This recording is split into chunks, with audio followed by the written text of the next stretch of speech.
You are praying, and it may be that your prayer will be answered. That if you hear my words and do my bidding, you may find help out of all your troubles. I stand before you all, a stranger both to the deed and to the story as it has been told. This is my proclamation, children of Cadmus. Whoever among you knows by what man Laius, son of Labdacus, was killed, must tell all he knows. If he fear for himself, and being guilty denounce himself, he shall be in the less danger, suffering no worse thing than banishment. If, on the other hand, there be one that knows that a foreigner did the deed, let him speak, and I shall give him a reward and my thanks. But if any man keeps silent from fear, or to screen a friend, hear all what I will do to that man. No one in this land shall speak to him, nor offer sacrifice beside him. But he shall be driven from their homes, as if he himself had done the deed. And in this, I am the ally of the Pythian god, and of the murdered man. And I pray that the murderer's life may, should he be so hidden and screened, drop from him and perish away, whoever he may be, whether he did the deed with others or by himself alone. And on you I lay it to make, as far as man may, these words good, for my sake, and for the god's sake, and for the sake of this land. And even if the god had not spurred us to it, it were a wrong to leave the guilt unpurged, when one so noble, and he your king, had perished. And all have sinned that could have searched it out and did not. And now, since it is I who hold the power which he held once, and have his wife for wife, she who would have borne him heirs had he but lived, I take up this cause even as I would were it that of my own father. And if there be any who do not obey me in it, I pray that the gods send them neither harvest of the earth nor fruit of the womb. But let them be wasted by this plague, or by one more dreadful still.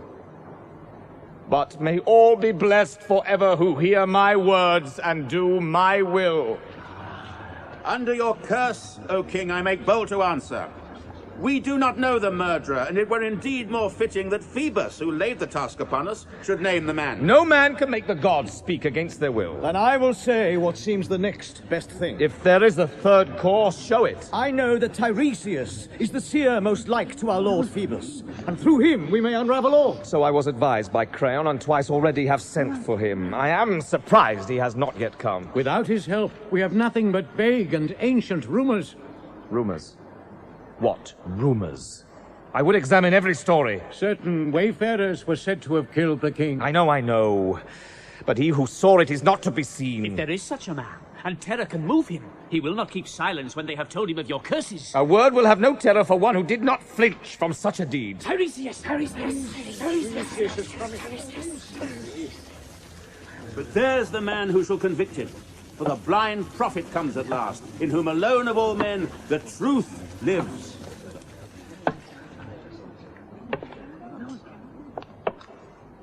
Tiresias, master of all knowledge, whatever may be spoken, whatever is unspeakable, whatever omens of earth and sky reveal, the plague is among us. And from that plague, great prophet, protect us and save us.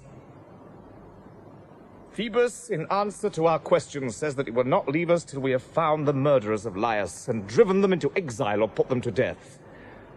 Do you therefore neglect neither the voice of birds nor any other sort of wisdom, but rescue yourself, rescue the state, rescue me, rescue all that are defiled by this deed?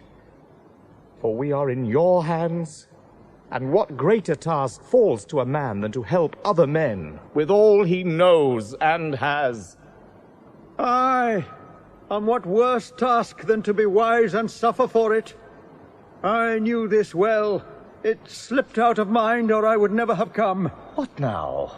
Why so dispirited? Let me go home. You will bear your burden to the end more easily, and I bear mine, if you but give me leave for that. Your words are strange and unkind to the state that bred you. I see that you, on your part, keep your lips tight shut. And therefore I have shut mine, that I may come to no misfortune. For God's love, do not turn away. If you have knowledge, we suppliants implore you on our knees. You are fools! I will bring misfortune neither upon you nor upon myself. What is this? You know all and will say nothing? You are minded to betray me and Thebes? I spare myself and you. Why do you ask these things? You will not learn them from me. What? Basest of the base, you would enrage the very stones. Will you never speak out? Must you treat the people with such disdain? Cannot anything touch your heart? You blame my temper, but you do not see that to which yourself are wedded. Now you find fault with me. And who would not be angry to hear the words with which you scorn this city? That truth will come to light, though I keep silent. Then seeing that come it must, you had best speak out. I will speak no further. Rage if you have a mind to. Bring out all the fierceness that is in your heart. That will I. I will not spare to speak my thoughts. Listen to what I have to say. It seems to me that you have helped to plot the deed, and short of doing it with your own hands, have done the deed yourself. Had you eyesight, I would declare that you alone had done the deed. So, that is what you say? I charge you to obey the decree that you yourself have made, and from this day out to speak neither to these nor to me. You are the defiler of this land. So brazen in your impudence? How do you hope to escape punishment? I have escaped. My strength is in my truth. Who taught you this? You never got it by your art. You, because you have spurred me to speech against my will. What speech? Speak it again that I may learn it better. Oh, you are but tempting me. You understood me well enough. No, not so that I can say I know it. Now speak it again. I say that you are yourself the murderer that you seek. You shall rue it for having spoken twice such outrageous slander. Would you that I say more, that you may be still angrier? Say what you will and waste your breath. I say that you are living with your next of kin in unimagined shame and cannot see your own undoing. Do you think you can say such things and never smart for it? Yes, if there be strength in truth. There is.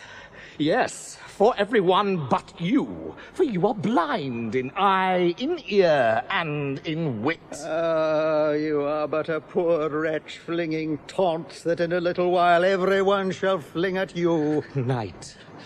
Endless night has covered you up so you can neither hurt me nor any man that looks upon the sun. Your doom is not to fall by me. Apollo is enough. It is his business to work out your doom. Was it Creon that planned this? Or you yourself? Creon is not your enemy. You are your own enemy. Power, ability, position, you bear all burdens, and yet what envy you create. Great must be that envy, if envy of my power in this town. A power put into my hands unsought has made trusty Creon, my old friend Creon, secretly long to take that power from me. If he has suborned this scheming juggler, this quack, this trickster, this man with eyes for his gains and blindness in his art, come, where did you prove yourself a seer? Why did you say nothing to set the townsmen free when the riddling Sphinx was here? Yet that riddle was not for the first comer to read. It needed the skill of a seer.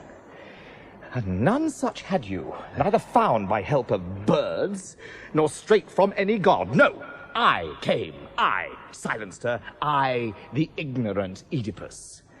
It was I that found the answer in my mother wit, untaught by any birds. And it is I you would pluck out of my place, thinking to stand close to Creon's throne? But you and the plotter of all this shall mourn despite your zeal to purge the land.